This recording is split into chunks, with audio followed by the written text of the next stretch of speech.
Ainda fui para BR sozinha para tentar me jogar. E nessa hora que eu fui, eu escutei uma voz dizendo assim: não faça isso. Você tem dono, você é minha. Irmãos, presta atenção nesse testemunho aqui que eu tenho certeza que vai edificar a sua fé. Mas antes, deixe o seu like, comente, compartilhe e, é claro, inscreva-se no nosso canal para continuar recebendo mais conteúdos como esse. Na descrição aqui do vídeo, como sempre, eu vou deixar o link do episódio completo que você vai encontrar no canal MapaCast. Então assista esse corte comigo e depois assista o episódio completo lá no canal MapaCast. Vamos ver o vídeo. Bom, Kátia é uma menina que nasceu num lar, né? Na época não era cristão, mas assim, era um lar bem estruturado, né? Eu sou a mais velha, né? Dos quatro filhos que meus pais tiveram, né? Eu sou a única mulher, ou seja, tem eu e mais 3 homens, né? Eu sou a mais velha deles e crescemos nesse lar abençoado, né? Eu digo que a minha referência de família que eu tenho foram meus pais. E aos 7 anos eu me converti, né, ao Senhor, fui para a igreja, conheci a igreja através da minha avó paterna, vovó Esté, que já está na glória, né, e de lá para cá foi todo um caminhar com Jesus, né, nem sempre, né, nos altos, mas também no vários baixos, mas baixos e altos, e o Senhor sempre insistindo em mim, mesmo quando eu tentei fugir. E eu fui a primeira da minha família, né, a conhecer Jesus. Aos 7 anos, me batizei e, para a glória de Deus, através, né, do conhecimento da palavra, porque eu lembro que o pastor Paulo, ele nos encorajava muito, né, sem Bíblia não há café. Então, a gente tinha essa cultura, né, ele enxertou bem essa cultura na gente, que a gente, antes de tomar café, a gente tinha que ler no mínimo 3 versículos na Bíblia. Então, assim, nos encorajava muito a ler a Bíblia toda, né, a jejuar, a orar. Sim. E foi nesse meio que eu cresci, né, dentro da igreja e nesse caminhar, consegui, graças a Deus, trazer a minha família para Jesus, né. Primeiro foi meu pai, que também hoje já está na glória. Depois meu avô, meus 3 irmãos e por último minha mãe. E assim, minha família, aí realmente eu pude ver, né, que eu e minha família serviremos ao Senhor. Eu vi essa promessa desse versículo sendo cumprida na minha casa, na minha família. E de lá então comecei aos 7 anos, depois entrei no coralzinho infantil, né, depois do coralzinho infantil fui para o grupo de louvor da igreja, depois para o coral da igreja, né, e comecei a fazer parte do louvor da igreja, mas sempre por trás, né, Fazendo o backing, né? Sim. Minha zona de conforto era o backing, porque sempre ficava por trás, né, nunca imaginei na minha vida estar com microfone, né, porque sempre fui muito tímida, né, apesar de ser comunicativa, como a gente estava conversando, mas sempre fui muito tímida, sempre tive dificuldade com exposição, mas eu sei que o Senhor, ele estava me empurrando, sabe? E eu sempre correndo, eu sempre empurrando e eu correndo. Só que tem uma hora que a gente tem que jogar a toalha, né? Parar de brigar com Deus, né? Porque a gente sempre perde, com certeza. E lá eu fiz meus 15 anos, né? Na mesma igreja, né? Me casei, né? Como você falou, sou casada com o pastor Dário, né? Aos 22 anos, né? E aí com 24, quase 25, tivemos a nossa filha. Nossa filha única, Beatriz, que é o melhor presente que Deus nos deu depois da salvação. E estamos aí nessa caminhada, servindo ao Senhor, né? Passamos por vários percalços, né? Falando um pouquinho sobre a nossa história com relação ao casamento, né? A gente casou muito novo, então assim, sem muita experiência, sem experiência, né? Na verdade, muito maturos, e imagina que novinho, né? Novinho demais, e assim, com histórias de vidas bem, como é que eu posso dizer? Diferentes, né? Ele e ao foi mesmo adotado, tempo, se eu não me engano, ele foi né? adotado. Bem diferentes, mas ao mesmo tempo com muitas feridas, que aí eu vou falar um pouquinho, né? Porque imagina 2 feridos, 2 rejeitados convivendo junto. É difícil, o difícil é a gente entender isso, né? Mas só quem preenche esse vazio é o Senhor. Enquanto a gente não consegue entender isso, a gente fica querendo colocar isso em pessoas, em lugares, sabe? Em negócios. Isso. A nossa história é bem, bem interessante, porque ele era meu melhor amigo. Falar um pouquinho da nossa história, ele era meu melhor amigo. A gente se conheceu aos 12 anos, né? Na igreja. Temos a mesma idade. Só que eu era da Batista, ele era da Assembleia. E aí a gente se tornou... Ele era pentecostal. Ele era total, Mas ele era daquele de usar a camisa por baixo, assim. De cova da onça, minha filha entrava lá no matagal para orar. Menina. De subir pelas paredes, o negócio era labareda. O homem era uma tocha humana. Ele é, aleluia. E o que acontece? A gente se tornou muito amigo, assim. Ele sabia tudo da minha vida e eu da dele. E eu jamais, na minha vida, imaginei, né, que a gente ia ficar junto. Porque, assim, eu não conseguia enxergar ele como homem, nem ele a mim como mulher, porque a gente era muito amigo. Então, quando eu gostava de alguém, ele sabia. Quando ele gostava de alguém, eu também sabia, né? E a gente ficava tentando arrumar e aquela coisa toda. Só que, assim, assustou muito a gente no começo. A gente era muito novo, a gente tinha o quê? Acho que uns 14 anos. Foi todo um processo, né? Ano após ano.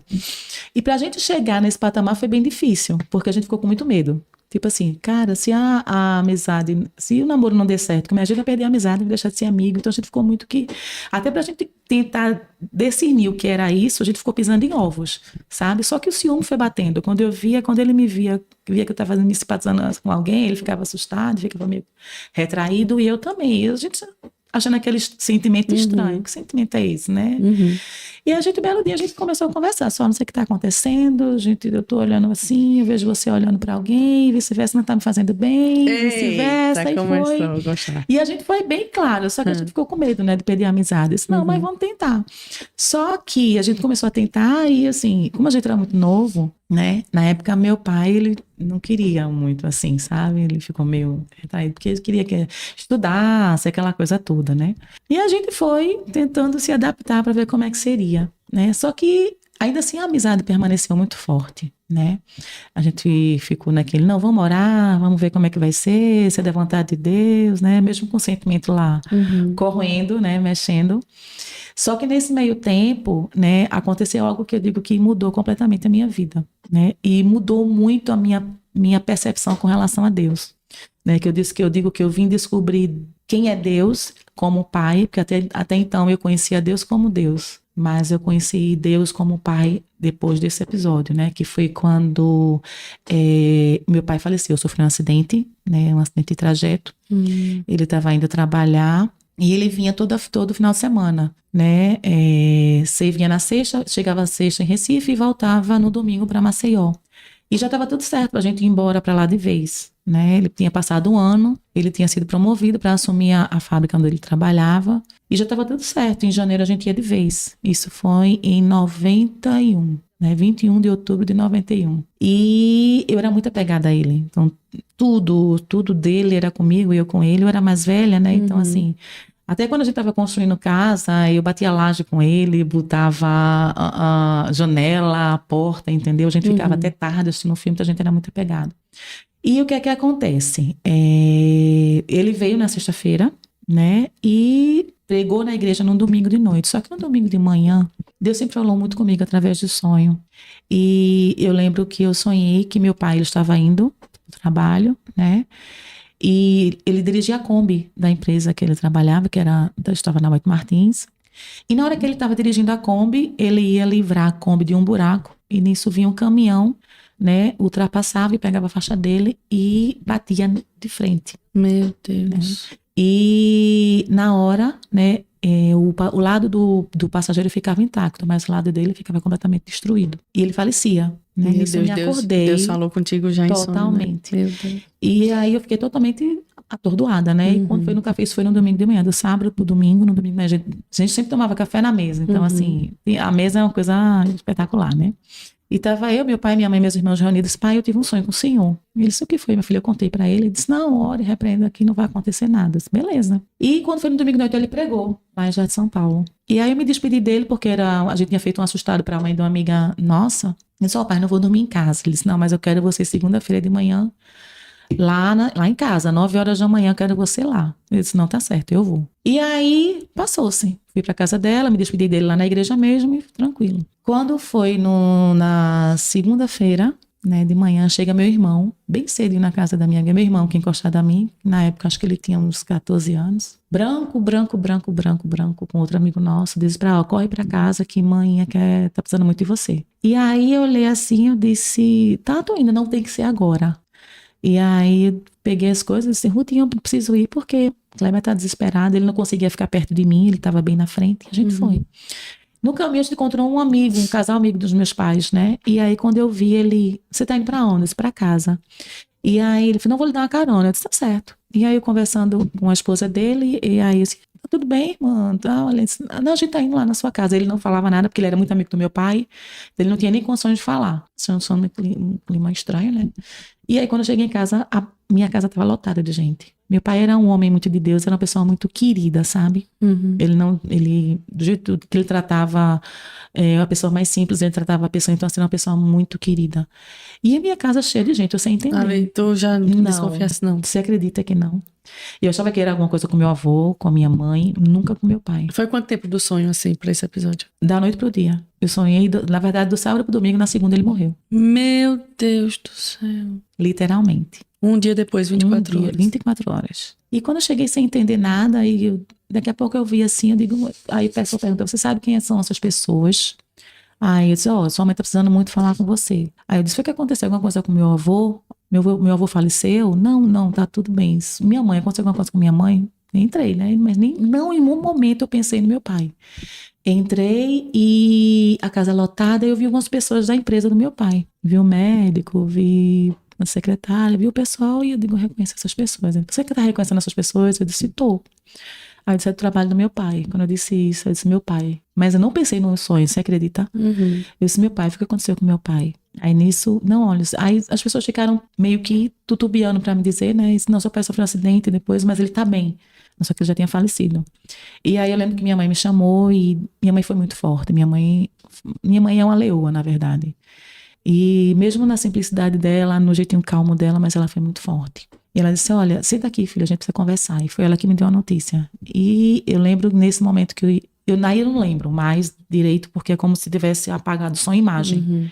Né? Mas ela disse que eu fiquei muito agressiva. Eu comecei a querer botar as pessoas para fora de casa, sabe? Eu dava murro em parede e eu fiquei completamente desnorteada. E por que eu tô falando isso? Porque teve uma pessoa que foi essencial nesse processo na minha vida, que foi justamente Dário, que eu chamo de Dal, que é meu esposo, que ele era meu melhor amigo. Só que voltando um pouquinho, nesse caminho, quando eu tava indo para casa, eu encontrei com ele por acaso. Ele disse, Machado, eu vou na sua casa. Eu disse, tranquilo. E no caminho de chegar em casa, né, quando ele me viu, que ele ficou sabendo da notícia na igreja, ele fez um arrudeio absurdo para não passar perto de mim, que ele não tinha coragem. Ele perdeu a coragem porque ele sabia que eu era muito apegada. Ele não tinha coragem de me olhar.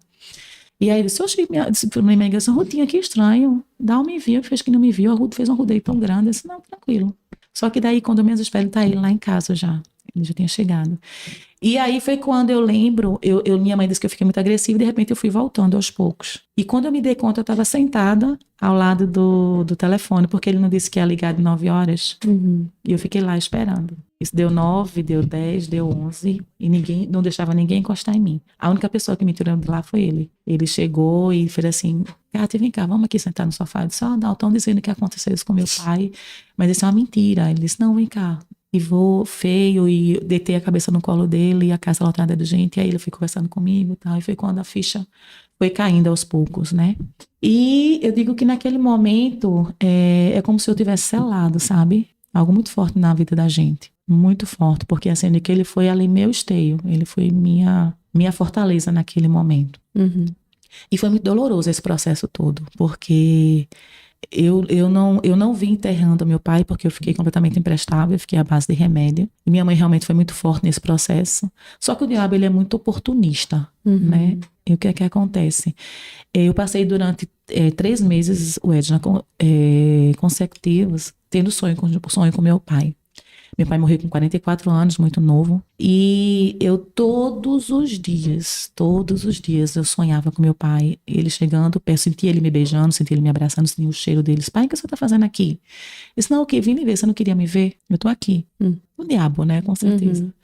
E aí eu me acordava completamente atordoada. Eu chamava, mãe, pai, chama pai, o pai tá aqui. Eu disse, não, minha filha, aconteceu isso. Eu disse, eu tinha certeza. Eu ia dormir com a convicção que meu pai estava morto e acordava com a convicção que ele estava vivo. E foram 3 meses assim. Eu disse, Senhor, eu não aguento mais. Aí foi quando eu orei e pedi ao Senhor para me libertar disso, sabe? E aí o Senhor me deu um sonho realmente mostrando de fato como aconteceu o momento da morte dele. Eu achava que eu não tinha vontade de tomar banho, eu não tinha vontade de comer, minha vontade era ficar na cama. Depressiva, né? Você totalmente. Normal, o luto traz isso também. Totalmente. Eu tentei também me matar. Foi mesmo nesse tempo? Foi, nesse tempo. Né? E eu lembro que eu me tranquei no banheiro, peguei uma gilete, olhava, ia pra gilete, olhava pra cá, botava assim, sabe? E aí eu não tinha força, sabe? Ainda fui pra BR, sozinha, para tentar me jogar. E nessa hora que eu fui, eu escutei uma voz dizendo assim, não faça isso. Você tem dono, você é minha.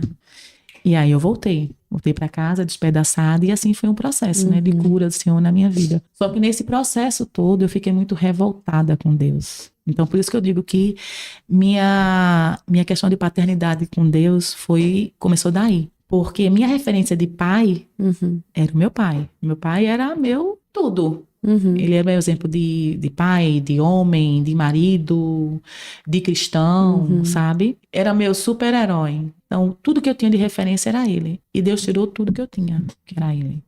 Então, na minha cabeça era isso naquela época. Aí eu questionava muito a Deus. Por que o Senhor fez isso comigo? Como é que o Senhor Deus que me ama? O Senhor me mostrou como ia acontecer. E o Senhor sabia o quanto eu amava. O Senhor tirou tudo que eu tinha, que era ele. E foi um processo bastante doloroso. Porque eu comecei a ter raiva. Eu discutia muito com Deus. Mulher, se eu for falar as coisas que eu falava pra ele, se tivesse lugar pior do que o inferno, eu dava nele. Porque eu discutia dia sim, sabe? E comecei a querer ficar distante. Queria ficar distante. Mesmo indo para a igreja, tá? Indo para a igreja, cantando no coral, ministrando louvor, mas uma guerra interior, revoltada. Por dentro, acabada, destruída, mas por fora, plena. Né? As máscaras, né, que a gente coloca, a gente carrega, né, durante toda uma vida, né? E ninguém sabia como eu estava por dentro, sabe? Mas vivia uma luta interior muito grande. E aí foi quando eu vi que o Senhor começou a se apresentar para mim como um pai, né? De diversas formas. E eu lembro, e aí foi quando realmente começou a minha experiência de pai para com filha, né? Mesmo relutando em não queria mais ler a Bíblia, não queria mais orar, mais jejuar, porque o diabo foi tão nojento que todas as vezes que eu pegava a Bíblia para ler, eu escutava uma voz dizendo assim, sério que você vai ficar nessa? Você vai ler a Bíblia, você vai querer orar e jejuar? Se você fizer isso, vai acontecer a mesma coisa que aconteceu com seu pai. E aí, como é que vai ser? Você vai morrer. E sabe aquela coisa de colocar um medo que você não conseguia dominar? Então, assim, minha vida foi sendo forjada em medo, sabe? Medo de morrer, medo de repetir a história do meu pai, porque se realmente eu vivesse em consagração, se eu vivesse realmente entregue a fazer a vontade do Senhor... Eu tenho uma vida curta. Bem curta. Na minha cabeça, eu achava que eu ia morrer com 44 anos. Olha. Eu tinha uma data marcada na minha cabeça, sabe? Era entre os 40 e 44 anos, eu não ia passar disso. Quando eu passei dos 44, eu disse, tô viva. Porque eu vivi nesse engano durante muito tempo na minha vida, né? E minha primeira experiência com a paternidade de Deus foi quando eu descobri que eu tive uma trombose, né? Eu já tive 5 tromboses e uma embolia pulmonar. Então, se eu estou viva aqui hoje, é por pura graça e misericórdia do Senhor. E a primeira vez que eu tive trombose foi em 2009. Não esqueço mais nunca. 15 de abril de 2009. Eu sentia muita dor na perna esquerda, né? E a minha veia, de vez em quando, ficava muito dilatada. Mas beleza. Um belo dia eu me acordei, não consegui estirar a perna, estava toda roxa atrás. E eu fui para o hospital. Quando cheguei no hospital, né, o médico olhou e falou assim, olha, tudo indica que isso é uma trombose, está no estágio avançado. Você precisa correr para o hospital. Ótimo, precisa fazer um ultrassom. Fiz a ultrassom. Quando eu fiz a ultrassom, que o médico olhou, ele disse assim, meu Deus, isso que foi, doutor? Ele disse, você está com trombo da ponta do dedo até a sua virilha. E está faltando 1 milímetro para sair e ir para femoral. E aí realmente vai ter que lutar, né, contra a morte. Corra e volte para o hospital para falar para o seu médico a situação. Disse, beleza, voltei. Quando eu chego lá, que o médico disse, olha, teu estado é grave. Aí eu comecei a chorar. Ele disse, não chore, porque se você chorar, o trombo pode sair, se deslocar, ir para o coração, para o pulmão, para o cérebro e você não resistir. Eu disse, doutor, eu tô descobrindo agora, não sabia nem que era trombose, foi quando ele me disse que era. E aí você tá me dizendo isso, né, que eu não posso nem chorar, engolir o choro. Não, porque aí realmente você vai ficar agitado e o trombo pode se deslocar. Se você tem plano? Eu disse, tenho. Só que eu estava recente de plano, né? E aí, vamos dar entrada para você se internar agora. A gente vai fazer cirurgia de emergência em você, ainda hoje. Sabe aquela coisa assim, que você parece estar vivendo um filme? Minha filha nessa época era pequena, acho que Bia tem uns 6 anos, 7 anos. E a única coisa que eu pensava era nela. Eu disse, meu Deus, é minha filha. Eu disse, não, gente, você vai correr, vamos correr com isso. Aí fui dar entrada nos papéis, o plano negou, porque estava em carência. Eu disse, pronto, e agora? Aí o médico chegou pra mim, eu nunca vi um médico na minha vida, mas Deus coloca as pessoas certas, né? Eu digo que esse Deus não é gente, não. Ele coloca as pessoas certas no momento certo. E ele olhou pra mim e fez assim, olha, eu sou responsável pela equipe médica da restauração e da Agamenon, você quer ficar onde? Ainda mandou eu escolher. Eu disse, doutor, onde o senhor me colocar, eu vou, só quero sobreviver, porque eu tenho uma filha pra criar. E aí ele falou assim, não, eu vou colocar você no Agamenon. E me colocou no Agamenon Magalhães. Não se preocupe, quando você chegar lá vai ter uma equipe lhe esperando. Só preciso que você corra. 6 horas você precisa estar no hospital. Fui em casa, peguei e falei para minha mãe, me despedi da minha filha. Não contei a profundidade para minha mãe, para ela não ficar nervosa. E fui para o hospital. Quando cheguei lá no hospital, já estava realmente toda a equipe médica lá esperando. E foram coletar meu sangue. Quando foram coletar meu sangue, caí um pouquinho no lençol. E a enfermeira disse... Minha nossa, né? E chamou a médica para ver. Quando a médica viu, meu sangue, o já parecia massinha de modelar. Meu Deus. Totalmente coagulado, né? E ela disse assim, não tem condições de você fazer cirurgia hoje, mesmo de emergência. A gente tem que colocar você numa máquina para afinar o seu sangue. É como se fosse quase uma máquina de hemodiálise. Então ficou de 6 da noite até as 6 da manhã para afinar. Meu Deus. Foi. E tranquilo, né? E aí... Fiquei fazendo esse processo de afinação do sangue e tal. 6 horas da manhã chega a equipe médica, né? Chega pra mim. Eu morria de medo de tomar anestesia geral, porque eu achava que eu não ia voltar. E aí o médico chegou, ó, tem uma questão, você vai ter que tomar anestesia geral, porque a RAC é totalmente incompatível com a medicação muito forte que você tomou para afinar o sangue. Aí eu, tá bom, tá certo. Beleza. Aí me preparou tudo e fui pro bloco cirúrgico. No caminho, eu só escutava aquela música. Em teus braços é meu descanso. Pronto, era a música e ficava no meu... O maqueiro fez assim, e aí, como é que você tá? Tá bem? Eu disse, não, tô com muito medo, mas vamos embora, não tem outra saída, né? E fui no caminho, e aí eu falei pro Senhor, digo, Senhor, agora é contigo, não tem muito o que fazer, né? Eu preciso do Senhor mais do que nunca. O Senhor diz que é meu pai e eu preciso que o Senhor realmente esteja aqui comigo como meu pai. E aí eu disse assim, Senhor, olha, eu não sei o que vai acontecer comigo, mas a única coisa que eu quero é que o Senhor me dê um sinal que o Senhor está comigo. Por favor, me dê um sinal que o Senhor está comigo, porque se o Senhor estiver comigo, pode acontecer o que for, mas eu sei que eu não vou estar sozinha. E aí eu disse assim para eles, pegue na minha mão, entrei no bloco cirúrgico, né? Quando eu entrei, a equipe estava se organizando, e aí eu lembro que tinha uma mulher de costa, né? Ela era bem toda já equipada, e ela era bem branquinha, cabelo preto, preso. E aí ela virou para mim e falou assim, o que foi? Aí eu disse assim, eu tô com medo, me dá tua mão. Ela olhou para mim e fez assim, não tenha medo não, que ele tá aqui segurando sua mão. Amiga, quando ela disse isso, eu entendi que foi a resposta do Senhor, né? Então, eu disse, cara, se eu morrer ou se eu viver aqui, eu tô no lucro, porque tudo que eu preciso, a pessoa que eu preciso para estar comigo é ele, sabe? E aí foi, e aí fiz a cirurgia, fiquei internada 15 dias, me recuperei, e depois desse processo, né, ainda tive mais 3 tromboses, né? Uma nem sabia que eu tava, descobri por acaso. E quando eu descobri por acaso, engraçado que o senhor ainda avisa, né? Você sabe quem é o Gustavo Zanota? Ele tá devendo uma visita a nós aqui. Pois é. Tá, já sabe, né? Pois é. A gente tava na conferência com ele, nunca tinha visto ele, não sabia nem que era Zanota. Hoje é um querido amigo nosso, eu chamo ele de Bar. Bah. Bah.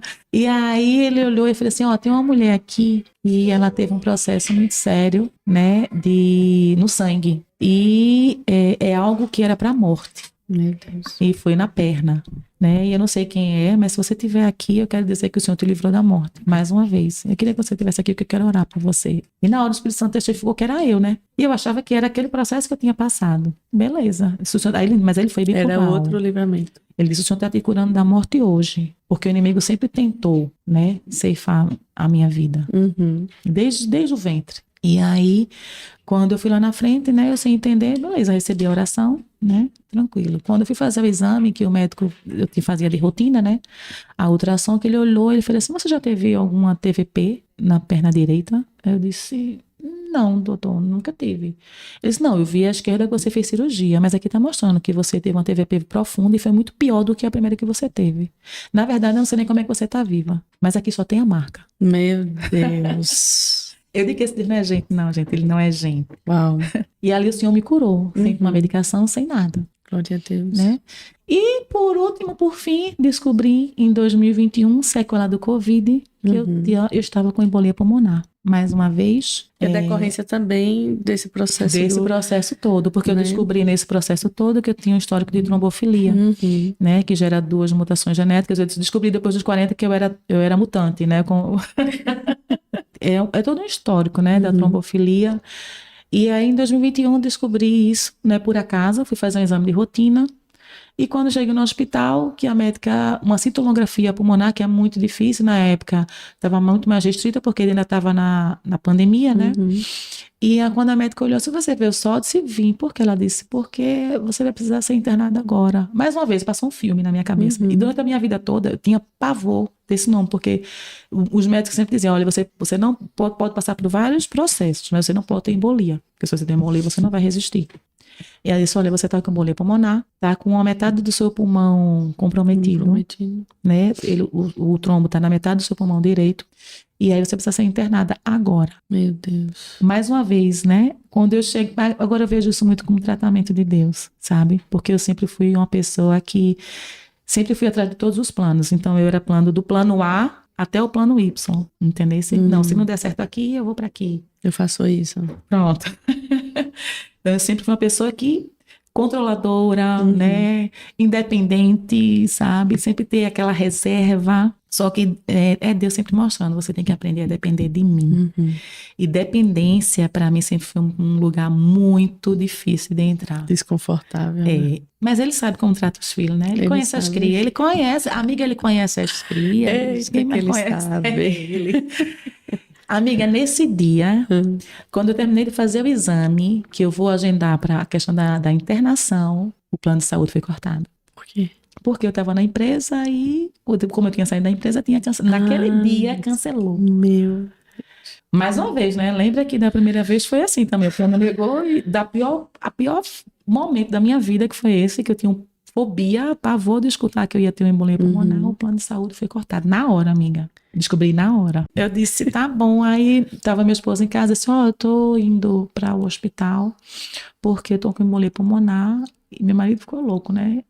Como assim? De descobrir agora. Como é que você tá? Não, tô bem, tô respirando. Até a médica disse, eu não sei nem como é que você tá conseguindo respirar normal. Mas corra. Aí eu fui, na época eu tava com o Unimed, aí o médico fez assim, olha, independente de plano ou não, liguei pra ele, eu quero que você venha aqui. Quando eu recebi o resultado, levei pra ele de imediato, ele fez, olha, eu vou te encaminhar agora pra UPA e você tem que ser internado agora. Você precisa tomar Clexane e fazer todo o processo. Beleza. Ou chego lá na UPA, né, fico lá esperando, aí me levam, depois me transferem para o Getúlio Vargas, e lá eu vou direto para a ala vermelha. Amiga, sabe um cenário de guerra?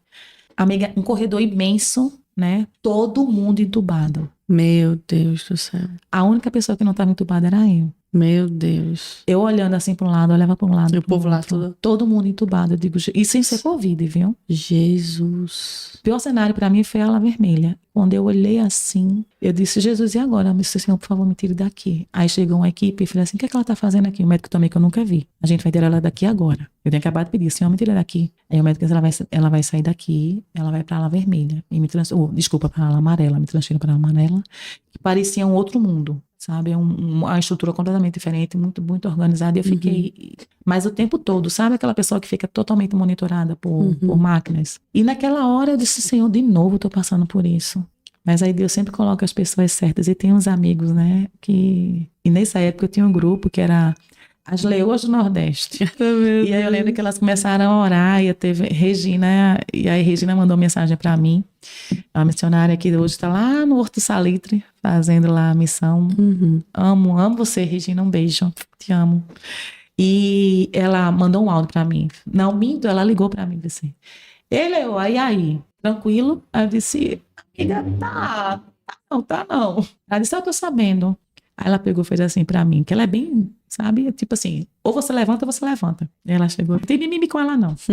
E ela chegou e falou assim, tá, eu tô sabendo o que tá acontecendo, mas tu sabe que tu tá aí, não tem nada a ver contigo não, né? É sobre o que o Senhor tá querendo fazer através de tu aí, e apesar de tu. Então levanta a cabeça e começa a rugir aí, leoa. Eita, Jesus. Ontem tu tá vendo cenário, me arrepio todinha. Ela disse, ontem tu tá vendo cenário de morte e tu começa a declarar a vida. Porque tu não tá aí por acaso não. Tu tá aí pra representar o reino. Então, larga a mão do que estiver sentindo, saia desse lugar de... Ela disse pra mim, saia desse lugar de vítima que não lhe pertence e comece a rugir aí dentro. Meu Deus. E detalhe, amiga, eu não podia falar. Eu não podia falar por conta do trombo, né? Que então você tem que ficar calada. Não podia chorar? Não podia chorar, não podia falar, não podia ir no banheiro. Passei 2 dias de fralda, porque não podia sair para fazer minhas necessidades, para nada. A enfermeira vinha e dava aquele banho de gato, né?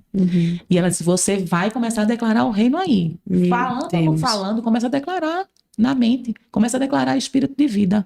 Bora, bota pra rugir aí. Com boca ou sem boca? Aí pronto, eu disse, beleza. E aí comecei, sabe? Sem poder falar, mas comecei a declarar. Declarar espírito de vida. Vendo que a mulher que estava do meu lado, ela começou a passar mal. Isso de madrugada, mas você tá dormindo, você só escuta os equipamentos, fazendo aquela zoada horrível. Né? Ela começa a passar mal, e aí eu comecei. Me lembrei do que Regina falou, e aí comecei a declarar a vida. Amiga, chegou a equipe médica, e aí começou a mudar o cenário. Os equipamentos começaram a equilibrar. Daqui a pouco, na mesma semana, pessoas que estavam lá há quase um mês, sabe? Começaram a melhorar o quadro. Resumo da ópera, os 15 dias que eu passei lá, amiga, daquele cenário que estava tendo, as 4 pessoas que não tinham condições nenhuma de serem liberadas, foram liberadas, receberam alta. Uau.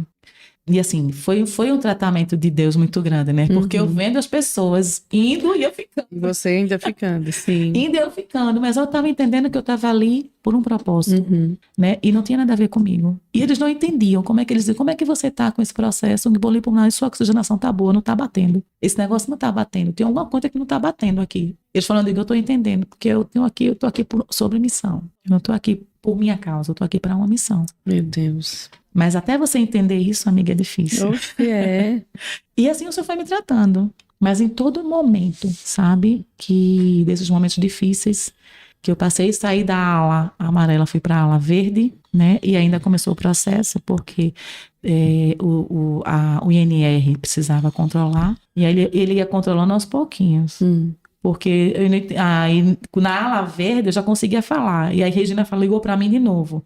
E aí, Leoa, já mudou o estágio, não foi? Mesmo assim. Meu Deus. Aí ela disse, tu tava no estágio, agora tu tá em outro estágio. Então começa aí a liberar a vida aí onde tu estás. E detalhe, e era uma coisa tão incrível assim, eu vou dizer que é profético, porque para chegar na ala verde, passava por um corredor, o nome do corredor era corredor da morte, porque todo dia eu morria de 3, 4. Misericórdia. Sabe? Eu digo, eu tô entendendo o que Deus está querendo fazer nesse lugar.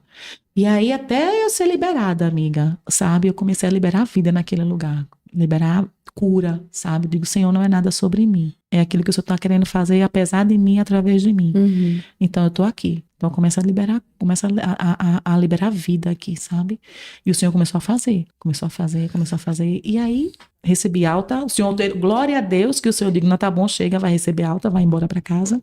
E aí, amiga, eu pude ver o cuidado do Senhor nos mínimos detalhes. E eu pude ver ele falar claramente comigo. Você achava que você não tinha pai, mas agora eu tô te provando que você tem pai. Meu Deus. Eu sou o seu pai. E aí, eu lembro que nos dias que eu tava em casa sozinha, né? Porque não tem lugar melhor do que o secreto, né, amiga? Porque aí a gente pode chorar, espernear, né? Ser a gente mesmo, né? Reger os dentes, né? Discutir. Né? Falar aquilo que tá no coração, só pra Deus a gente fala, né? O coração. E ele entende, né? E recebeu o bálsamo, né? Que a gente se levanta desse lugar, meu Deus. E nesse dia eu escutei claramente, ele falou, você achava que você não tem pai, mas você tem pai. E seu pai tá aqui, sabe? E tem sido esse um trabalhado, Senhor, na minha vida. Todos os dias. Porque como eu falei um pouquinho atrás, o diabo, ele tentou durante uma vida toda, né? Lutar contra a minha vida, desde o ventre da minha mãe. Né? Minha mãe na época não era cristã e quando ela descobriu que estava grávida, ela tentou, né, me abortar. Depois ela não tinha Jesus, então ela pediu perdão, a gente já se entendeu perfeitamente. E não conseguiu, né? Ela teve parto normal. Só que na hora do parto normal, ela não queria melar a maca. E na hora que eu tava nascendo, ela fechou as pernas e eu voltei. Eu nasci puxada a ferro, né? Fórceps. E o parto foi bem difícil, bem difícil. Eu fiquei incubadora, né, internada. E de quebra ainda deixaram uma gás enorme na minha mãe. Minha mãe quase que tinha sepsia. Foi para o hospital já. Meu Deus. Sabe? Foi Deus puro na vida dela. E depois disso também teve episódio também que eu também ia morrendo afogada, né? Teve esse processo de adenotrombose. E teve um dia que minha mãe passou muito tempo sozinha e encontrou uma pessoa, né? Só que essa pessoa, a princípio, começou a ir para a igreja com ela, aquela coisa tudo, depois começou a se distanciar e também fazendo com que ela se distanciasse daí para a igreja, né? Minha mãe era muito atuante na igreja. E ela começou a se afastar, né? E o Senhor começou a falar muito comigo, né? Assim, principalmente através de um sonho. Eu lembro de um sonho que eu tive, que estava eu e ela em casa, e de repente aparecia um homem muito bem vestido, bonito, apresentável, de terno, com os livros. E na hora que eu olhava para ele, eu falei assim: filha, ó, tem um homem aqui querendo vender os livros, um homem bem apresentável, tal. A gente pode receber ele, o que é que você acha? Vamos receber ele, vamos abrir a porta. Quando eu olhei assim, mas quem é? Quando eu olhei para ele, que ele me viu, ele ficou completamente desfigurado. Eu vi literalmente a imagem do inimigo assim na pessoa, a face, literalmente. Quando eu olhei para ele, aí eu disse assim: eu conheço você, você não é você. Quando eu disse isso, a cara dele de ódio foi uma coisa assim terrível, sabe? Ele olhou para minha cara e fez assim: eu estou aqui para reivindicar o sangue. Eu disse: como assim você veio aqui reivindicar o sangue? Eu vim reivindicar o sangue, eu tenho legalidade sobre o sangue. Meu Deus, que forte. Aí eu disse: você não tem legalidade, porque a minha família é coberta pelo sangue do Cordeiro. Isso no sonho. E ele falou assim: eu tentei levar você, mas ele não deixou. Mas agora eu estou reivindicando o sangue, quero da minha mãe. E aí eu disse: você não tem poder sobre a minha vida, nem sobre a vida da minha mãe, nem sobre a minha família, porque nós somos lavados e remidos pelo sangue do Cordeiro. Então eu quero que você bata em retirada agora em nome de Jesus, porque você não tem poder sobre a minha casa. Meu Deus. E nisso, amiga, quando eu falei isso, sabe aquela de fumaça, de coisa de filme, que de repente sumiu, né? E me acordei completamente atordoada, né? Contei pra minha mãe estava tão indiferente que ela disse: isso é impressão sua, coisa da sua cabeça. Meu Deus, quando a gente tá frio, né? Mas aí, amiga, é onde entra a questão do jejum e oração. É poderoso. É poderoso. Deus faz, né? E a gente entrou no propósito de jejum e oração, eu e meus irmãos. Era um cobrindo o outro, para que o Senhor realmente fizesse a obra, né? E o Senhor realmente fez. E o Senhor realmente fez de uma forma bem, bem inusitada. Mas o Senhor fez. Tirou esse homem completamente da vida da minha mãe, do nada. E minha mãe começou a voltar. E por isso que eu digo que Deus, ele tem um negócio, tem negócio com o improvável. Porque olhando para mim, Edja, eu vejo que eu tinha tudo para dar errado, entendeu? Por que eu falei que eu e meu esposo éramos dois feridos juntos? Porque pelo histórico da vida do meu esposo, né, de ser adotado, aquela coisa toda que a gente já sabe. E a minha história de vida, né, por conta da questão da rejeição no ventre, aquela coisa toda, né? E engraçado é que eu não entendia a forma da minha relação com a minha mãe. Mas aí quando chega a luz, chega tudo, né? E aí quando minha mãe contou, né, o que aconteceu, e a forma que ela me contou foi muito engraçada, porque eu sempre tive muito medo de lugar fechado e eu não sabia o motivo, não entendia, porque eu nunca tinha ficado presa em elevador, nunca tive desespero em lugar de aglomeração, mas eu tinha pavor. E aí eu sempre perguntava ao Espírito Santo, por que eu tenho esse medo de lugar fechado? Eu queria que o Senhor me falasse, porque eu não tenho histórico de nada, nem infância, nem canto nenhum. Beleza, o Espírito Santo nada de falar. E um belo dia eu estava no shopping caminhando com meu esposo e eu escutei a vozinha dizer assim: você sabe por que você tem medo de lugar fechado? Aí eu parei. Quando eu parei, aí meu esposo falou assim: o que foi, filho? Eu disse: não, peraí, só um minutinho, eu escutei de novo. Isso o Espírito Santo está falando comigo. Aí eu falei assim: você tem medo de lugar fechado porque quando você nasceu... E tu não sabia desse episódio? Não sabia. Sua mãe fechou as pernas e você voltou. Mas eu quero dizer que hoje eu estou te libertando. Você está saindo desse lugar. E amiga, eu fiquei assim atordoada no shopping. Meu Deus, amor, como o Senhor fala. Ele fala. Ele fala de formas que a gente... Porque a gente quer botar Deus na caixinha, amiga. E Deus, ele não cabe nem no mundo, quanto mais numa caixinha. É verdade. E hoje eu entendo que não há lugar melhor do que se sujeitar ao Senhor. E olha que quem está te falando é uma pessoa que sempre foi muito independente, né? Uma pessoa que as coisas só funcionavam se tivesse todos os planos, e Deus tirou todos os planos, Teve uma época que ficou, não sei se ele falou, não sei se meu esposo falou isso no podcast, mas teve uma época que a gente passou 3 anos na base missionária e a gente ficou morando lá durante um bom tempo. E os 3 desempregados. A única que conseguiu emprego mais rápido foi a nossa filha como jovem aprendiz. Mas o Senhor nunca deixou faltar nada. E ele disse para mim, você vai aprender, eu quero que você aprenda a depender de mim. A amiga perdeu tudo. E foi uma coisa assim, uma coisa atrás da outra. E eu questionava muito a Deus, eu digo, Senhor, como é que pode? Por que está acontecendo isso? Aí depois eu parei de perguntar o porquê e comecei a perguntar o para quê. O que é que o Senhor quer nos ensinar com isso? Eu quero que o Senhor me ensine. E aí eu lembro que ele disse nitidamente para mim, né, que eu tinha que aprender. Tudo que eu quero é que você aprenda a depender de mim. Eu disse a você uma vez que eu era seu pai. E quem está lhe falando é o seu pai. Então aprenda a depender de mim. E a gente viveu, assim, momentos bem difíceis, né? Mas o Senhor nunca deixou faltar nada pra gente nessa época. Muito pelo contrário. O Senhor supriu a gente de uma forma, Edja, inimaginável. Imagina, 2 desempregados, uma menina jovem aprendiz ganhando na época, acho que era R$600, morando numa base missionária. A gente morava na base missionária, porque a gente perdeu tudo na enchente que teve lá em maio. Não sei se ele falou isso. A gente perdeu tudo. A única coisa que ficou foi um fogão, a geladeira e a máquina de lavar por pura misericórdia. Meu Deus, que estreito, né? Saímos praticamente com a roupa do corpo e fomos para lá, mas o Senhor nunca deixou faltar nada. Ele supriu todas as nossas necessidades, além do que aquilo que a gente pensava, porque Ele é esse, né? Ele surpreende a todas as nossas expectativas. Meu Deus.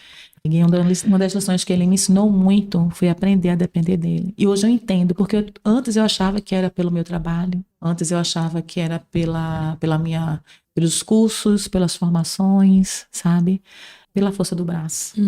Mas aí ele tirou tudo. Ele disse, você vai ter que aprender a depender de mim. Eu lembro de uma palavra que eu recebi há muitos anos atrás, quando a gente foi ministrar louvor, há muitos anos atrás. Hoje ela tem feito tanto sentido na minha vida. Quando eu desci do ônibus, o pastor que eu nunca tinha visto na minha vida, ele chegou e fez assim, Esté.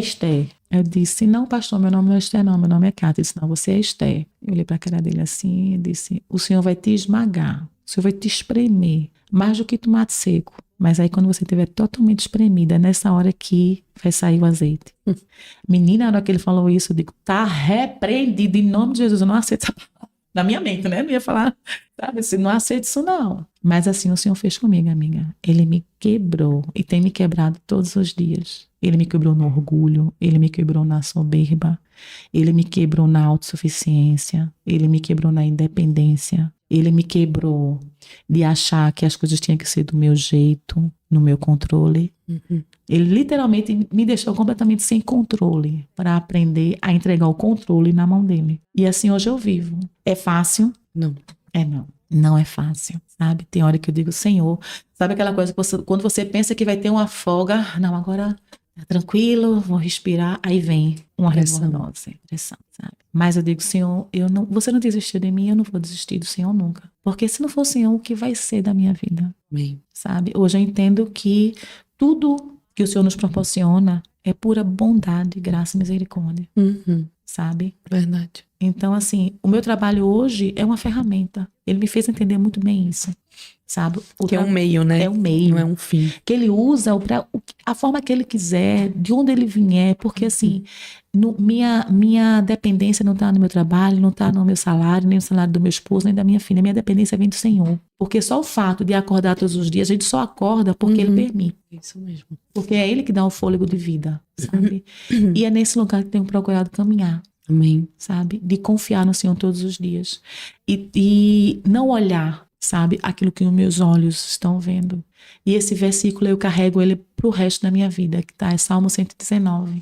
Eu não lembro agora o versículo, mas ele, Senhor, faz os meus olhos passar daquilo que é inútil para enxergar aquilo que o Senhor está vendo, da forma que você enxerga. Então, essa tem sido a minha oração, sabe? A tempo e fora de tempo. No dia bom ou no dia ruim. Desvia os meus olhos das coisas inúteis. Faz-me viver nos teus caminhos. Aleluia. Eu amo esse versículo. Eu também. E eu tenho aprendido, sabe? Digo, Senhor, me faz desviar os meus olhos daquilo que os meus olhos humanos... Porque, Edson, se eu fosse viver olhando para aquilo que o Senhor aquilo que o mundo tem me mostrado, aquilo que as dificuldades têm me mostrado, aquilo que o cenário muitas vezes nos mostra. Isso fica difícil.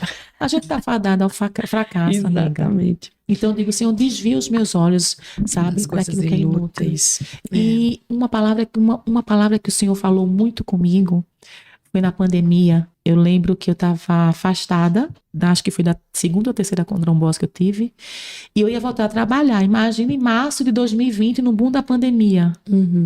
Desesperada, trabalhando no hospital, né? Eu com todo esse histórico de saúde, eu digo, meu Deus, e agora como é que vai ser? Senhor, meu processo de licença tem acabado, eu digo, vou ter que voltar a trabalhar. E eu morrendo de medo, sabe? E eu lembro que na hora que eu ia tomar banho, que esse Deus, ele realmente, ele gosta de fazer umas coisas que a gente não entende, né? E eu escutei ele dizer assim, aonde você está colocando o seu campo de visão? Aí eu digo, opa, parei no meu quarto. Aí, e meu esposo sempre disse, filha, toda vez que Deus falar com você, anote. Aonde você está colocando o seu campo de visão? E aí eu comecei a dizer, o Senhor está falando, e comecei a anotar tudo que ele estava falando. E nessa época eu trabalhava no Hospital de Olhos. Veja que coisa interessante. Trabalhava no Hospital de Olhos e a palavra que ele me disse foi, comece a mudar o seu campo de visão. Comece a tirar as coisas, os seus olhos nas coisas que estão te mostrando o cenário de medo, de insegurança, de incertezas, e comece a colocar os seus olhos em mim. Se você sabe que sou eu que lhe sustento, sou eu que lhe guardo, sou eu que lhe protejo, então comece a depositar, mais uma vez, a sua confiança em mim. E aí o Senhor me deu uma palavra muito forte sobre isso. Todos os dias eu peço ao Senhor que está sempre trazendo à memória isso, sabe? Colocar os meus olhos fixos nele, independente da situação, independente do cenário, independente das dificuldades. Principalmente no dia ruim, porque bom no bom todo mundo é, né? Mas quando o dia mal chega, ele chega. Mas principalmente nos dias maus, né? A gente saber que a gente tem um pai, a gente saber que a gente tem um Deus que a gente pode contar, né? E eu posso dizer com toda a propriedade do mundo, se teve jeito para a minha vida, porque assim, nesse processo todo de ter minha identidade restaurada de filha, né? Eu me afastei muito, né? No meu casamento, a gente passou por várias turbulências. O que você puder imaginar que eu e ele pôde fazer pra gente machucar um outro, a gente fez. E aí você escolhe a forma que você quiser pensar. Mas a gente se machucou muito, sabe? Mas a gente precisou chegar. Quando a gente chegou no fundo do poço, quando eu achava que não tinha mais perspectiva, mais chance. Eu lembro que eu fiz uma oração, que eu conversando com um pastor amigo nosso, ele disse que foi a oração mais sincera que eu fiz na vida, e foi mesmo.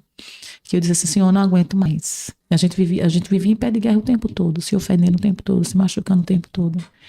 E eu disse assim, eu fui criada no Evangelho, eu acredito na tua palavra, apesar de tudo que eu estou vivendo, todas as coisas que a gente tem passado, mas eu acredito, continuo acreditando. Tua palavra diz que o Senhor abomina o divórcio. Eu sei que existem casos e casos, mas eu quero te fazer uma oração aqui. Senhor, eu não estou aguentando mais. Então, agora veja só, eu cheia de ousadia, né? Cheguei para Deus, determinei para ele o que é que ele tinha que fazer. Veja, me ajude. Eu vou lhe dar algumas opções.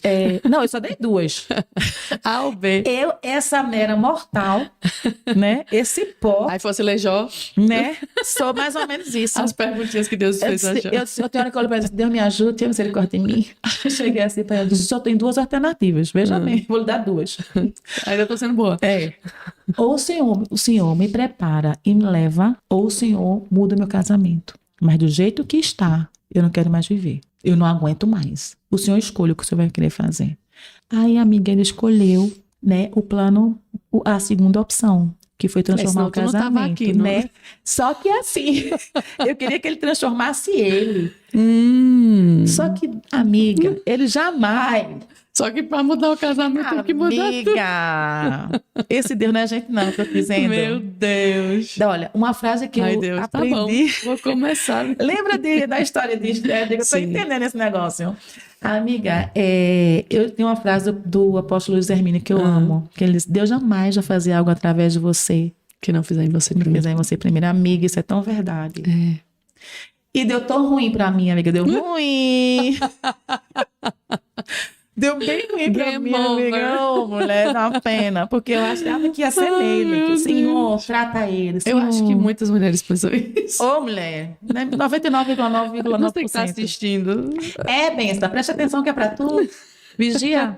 Pega, fica a dica. Minha filha, fica a dica. Fica a dica. Se liga na terra, né?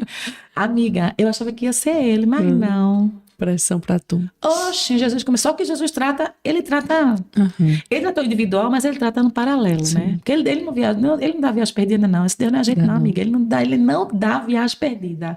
Ele vai no endereço certo na hora certa. Entendeu? Não erra a porta. Oxe, jamais. E ele sabe como tratar as crias. Então, ao mesmo tempo que ele tratava a mim, tratava ele.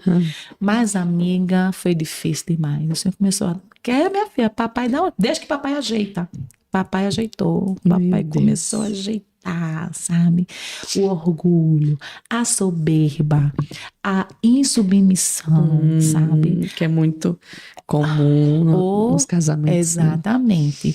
E nessa época, ainda tem um questão aí, porque na época eu ganhava mais do que ele. Então, minha filha, eu achava que eu era a dona do pedaço, entendeu? Então, as coisas eu mandava. Por que você acha que acaba acontecendo isso? Eu percebo aqui já conversando com várias pessoas, e algumas mulheres dizem isso, que acabaram caindo na competição com o marido, né? Por ganhar mais.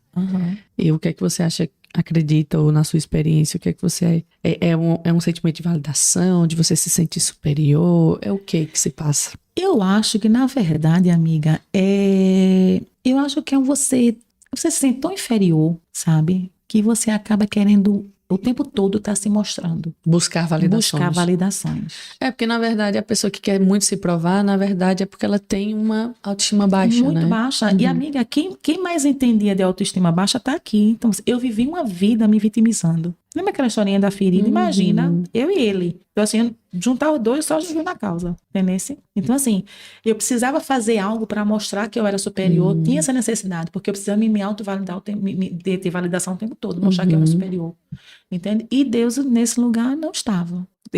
Deus podia estar em qualquer lugar, menos nesse lugar. Ele não estava, não. E Deus queria você no lugar correto, né? Que é de esposa. O centro do meu coração não era o Senhor, era eu mesma, entendeu? Então as coisas têm que acontecer do meu jeito, do meu modo. Se não fosse do meu modo, não serviria, sabe? O homem no centro, né? Ao invés de Deus. Exatamente. Né? Então, assim, os valores eram completamente invertidos, sabe?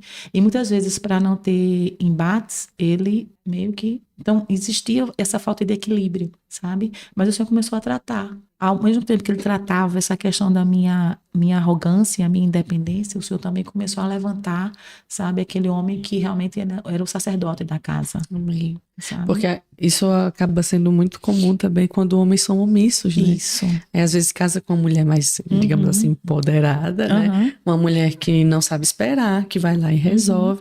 E geralmente... O contexto é esse, é mulher ativa e homem mais omisso, mais descansado, né? Que não troca uma lâmpada, a mulher tá lá, troca a lâmpada, e o homem não vai e não troca. A mulher pega, ou ela troca, ou ela chama alguém pra resolver. Exatamente. Né? Mas ela tá querendo resolver, né? Ela quer resolver, e aí acaba... Os papéis completamente invertidos. Como é que a gente fala assim? A raposinha começa, daqui a pouco tá um B.O. bem grande. Exatamente. Né? E o diabo, ele é muito astuto, ele é oportunista, ele não vale nada. E paciente, viu? Super mega paciente. Se não lhe pegou nessa esquina, vai tentar na outra. É sobre isso.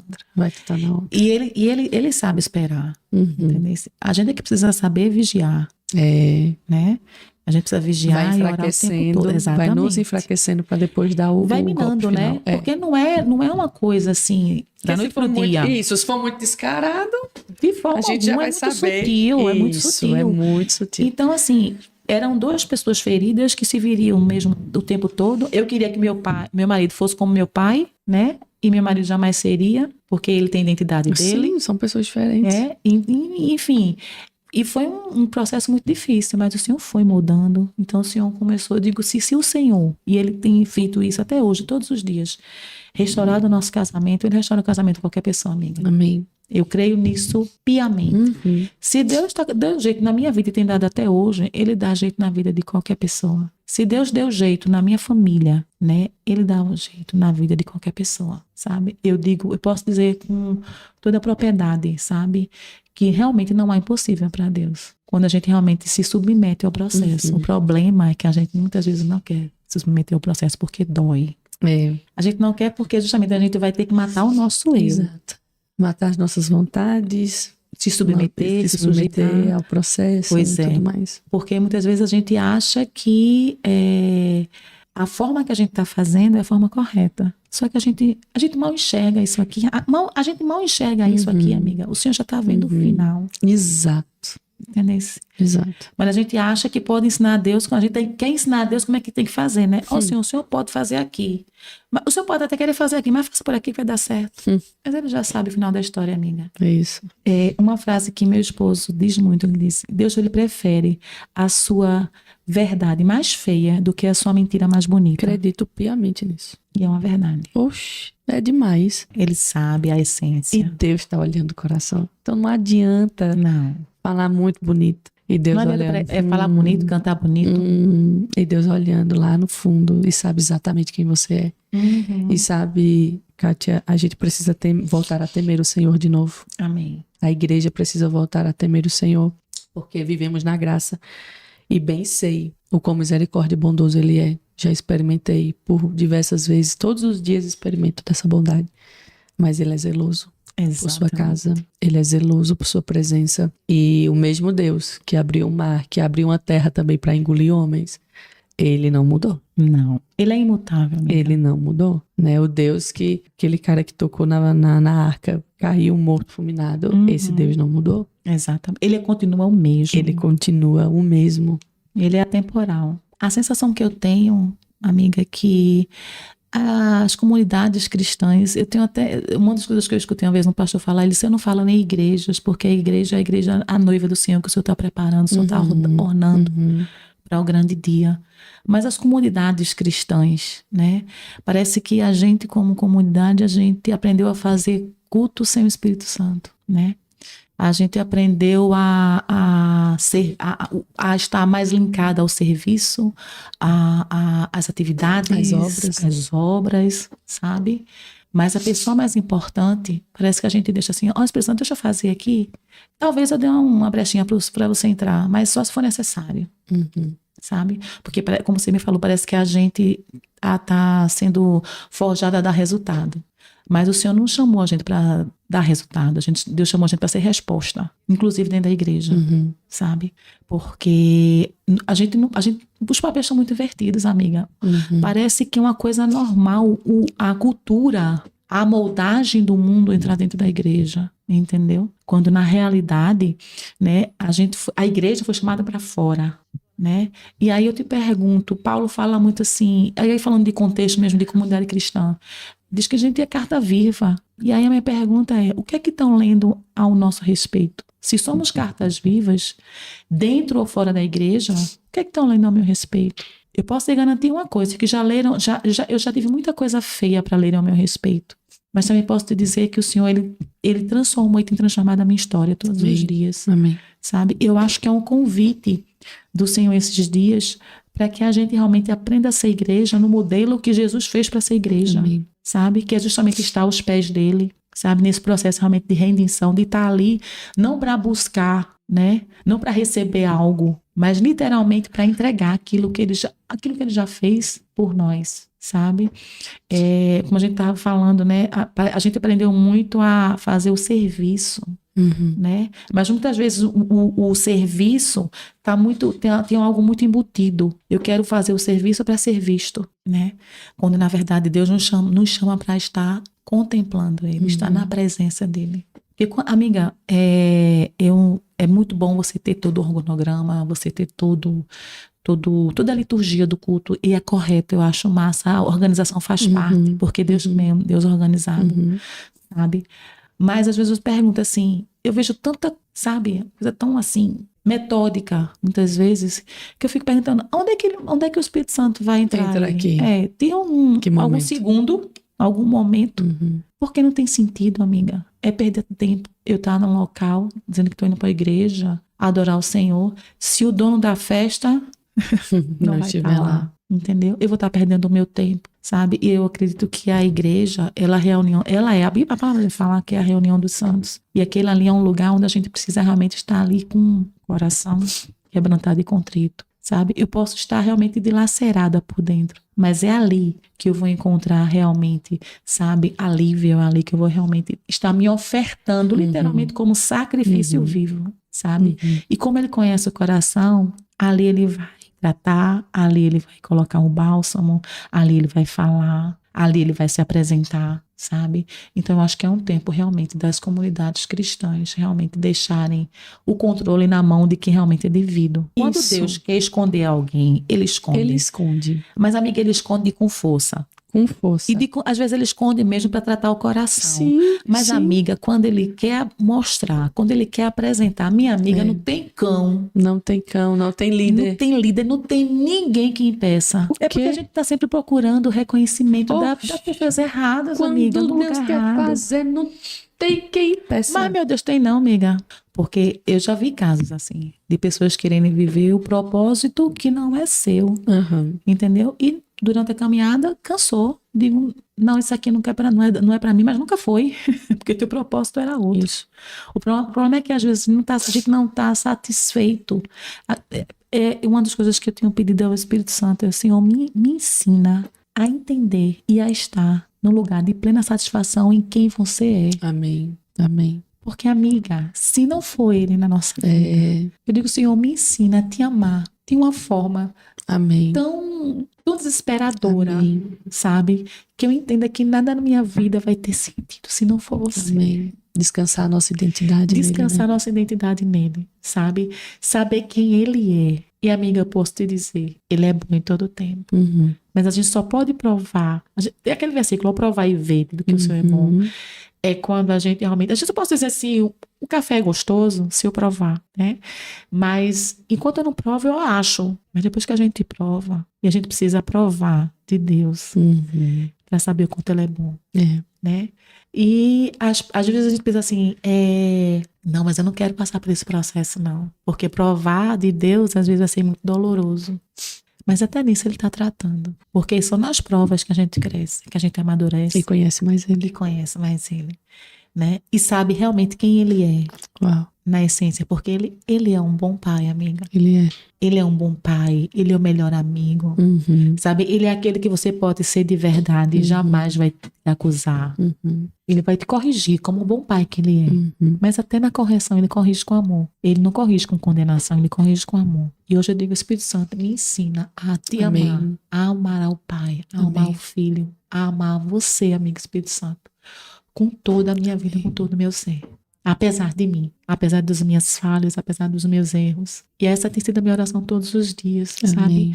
E essa oração que eu faço para a igreja, para convidar realmente o Espírito Santo para ser realmente o chefe, o governo, sabe, das igrejas. Porque não adianta a gente cantar bonito, a gente pregar bonito. Ter vários equipamentos de sons, milionários. Luz, câmara, ação, não adianta. Sem a presença. Não adianta. Não vale de nada. Eu lembro, e Deus, nossa, Deus, eu digo que eu gosto muito de viver experiências onde eu posso dizer assim, cara, isso foi de verdade. E teve um dia que a gente estava ministrando louvor numa igreja, que a gente estava fazendo parte, e a gente estava cantando aquela música, tu és digno de tudo. Amiga, o que acontece? A gente tinha feito vários sets de música, né? E ela estava já beirando pro final, e foi essa música que a gente começou já pro final, finalizando nela. Amiga, caiu uma presença de Deus tão grande naquele lugar. E eu vou te dizer, literalmente não teve nada a ver comigo nem com o pessoal da banda, mas assim, literalmente, sabe? A gente sentiu o peso de glória. Que aí chegou gente e o pessoal estava agoniado para dar sequência na música. Mas sabe aquela coisa, quando o Espírito Santo diz assim, ó, fica na tua, porque agora o negócio é comigo. Amiga, chegou o pessoal falando, e aí, a gente vai cantar que música? Amiga, eu simplesmente me sentei no batente da igreja. E eu disse, cara, eu não vou fazer nada, porque qualquer coisa que eu fizer aqui agora eu estrago. E eu não sou doida de me meter com o dono da festa, não. Eu me sentei, teve uma hora que eu botei o microfone pro lado, me joguei no chão e a igreja continuou adorando. E foi assim uma coisa poderosa, amiga. Isso. Foi uma experiência assim que eu nunca mais na minha vida vou esquecer. Eu digo, Espírito Santo, por favor, venha e me dê a oportunidade de viver isso de novo. Porque é isso que a igreja precisa. É isso que a gente precisa, sabe? É entregar o governo para a pessoa certa. Porque não adianta, amiga. Não. Ele precisa ser o centro. Ele precisa voltar a ser o centro. Aleluia. Sabe? Porque nós não fomos chamados para dar resultado. Nós somos chamados para ser resposta. Então, minha oração nesses dias é que nós sejamos a resposta. Amém. E não por nosso mérito, porque eu vou te dizer com toda certeza, nós não somos dignos e jamais seremos. Não é sobre nós, literalmente não é sobre nós. É só exclusivamente sobre Ele. Porque dele, por Ele, para Ele são todas as coisas. Então a gente precisa voltar à simplicidade. Amém. A gente precisa entender que nós somos apenas cooperadores do noivo. Eu digo, Jesus, me ensina apenas a ser cooperadora. Mordomos. Amigos do noivo, eu só quero ser amiga do noivo. E amigos do noivo não é aquele que está na frente. É aquele que diz assim, ó, te arruma, deixa eu te ajudar a arrumar, porque o noivo é esse aqui, ó. Esse aqui é o noivo. Apontar para ele. Apontar para ele. A gente só precisa ser amigo do noivo, amigo. Se a gente conseguir ser amigo do noivo, tá tudo certo. Amém. A gente precisa entender que existe um dono e o dono tem que reinar. A programação é muito válida, mas, por favor, já é chegada a hora do noivo assumir o comando e a gente ser apenas mordomos, cooperadores, sabe? E amigos do noivo. É sentar e dizer, ó, cara, o que eu puder fazer aqui, qualquer coisa que eu faça aqui, eu vou só estragar. Quero não. Deixa aqui na minha. Eu decidi jogar a toalha enquanto eu tinha tempo. Amém. Enquanto ele me deu tempo. Amém. Sabe? E vou dizer uma coisa, não me arrependo não. Não me arrependo não. Eu me arrependo porque demorei muito. Eu me escondi muito, eu relutei muito. Mas agora eu digo assim, eu tô facinho aí pra você. Faça aí o que você quiser aí. Porque, né? Porque eu gosto. Sabe o que é bom você orar a palavra? Porque uma das coisas que eu aprendi muito, tenho aprendido, na verdade, a melhor oração que você pode fazer é você orar o que está na palavra. Porque quando você ora o que está na palavra, você está concordando com aquilo que Deus já falou. Então, amiga, não tem como dar errado, não. Deixa eu te dizer, sabe orar não? Ora a palavra, benção. Declara a palavra. Porque quando você ora a palavra, amiga, não tem como dar errado. Porque foi Ele que garantiu, então já foi. Então, é promessa, né? É sobre isso, assim, não sei orar não. Digo, abre a Bíblia, benção, e vai orar. Ora o que está, declara ali o que está escrito. E aí eu disse, Senhor, a tua palavra diz que o Senhor cuida até dos passarinhos, né? Até dos passarinhos o Senhor cuida. Então, assim, me dá um sinal. Eu sou muito assim, sabe? Tem esse negócio aí com Deus. Me dá um sinal. Agora, eu tenho uma noia com Deus de orar na mente, porque tem essa história assim, o diabo tem ouvido, né? Escuta muito bem. Eu gosto muito também de orar na mente. Então, glória a Deus, nessa mente eu não, aleluia. Eu gosto muito. Aí, eu digo na mente, me dá um sinal que o Senhor realmente está cuidando de mim, como a tua palavra está dizendo aqui, me dá um sinal. Amiga, terminei de orar, meio-dia, chega um passarinho na minha janela, na varanda da casa, e começa a cantar, e eu, que coisa mais linda. E eu esqueci que eu tinha orado, viu? Vê como a gente é perturbado. Eu esqueci que eu tinha orado, e o passarinho toma cantar, daqui a pouco eu digo, e a gente com um aluguel para pagar R$100, viu? E eu digo, mas o Senhor vai prover. Daqui a pouco eu passarinho cantando. Daqui a pouco, menos espero, o telefone toca. Quando o telefone toca, uma pessoa liga para dizer, pessoa de 3 a 4 anos que não tinha contato com a gente, liga para o meu esposo e diz para ele assim, tá lembrado de mim? Aí disse, não, fulano, oi fulano, tudo bom? Assim, não, que eu queria botar aí um dinheiro na tua conta para tu comer um hambúrguer com tua família. Escuta essa. Aí disse, não, beleza, foi algo que uma pessoa que tu me conectou e eu consegui vender um material para essa pessoa, mas aí eu lembrei de você. E aí, né, tô fazendo esses valorzinhos aí. Oxe, amiga, quando ele fez o depósito, o valor era exatamente para pagar o que a gente estava devendo. A gente deixa de colocar o Senhor como centro na nossa vida. Porque eu fui essa pessoa que acreditei muito nas mentiras do diabo, sabe?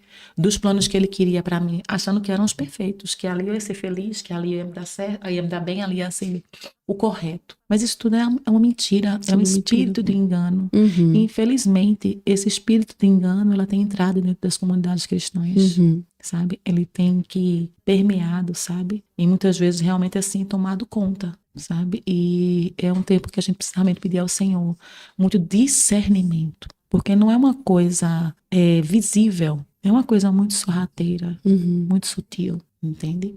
Então a gente precisa pedir muito ao Senhor, o Senhor nos dá discernimento para enxergar.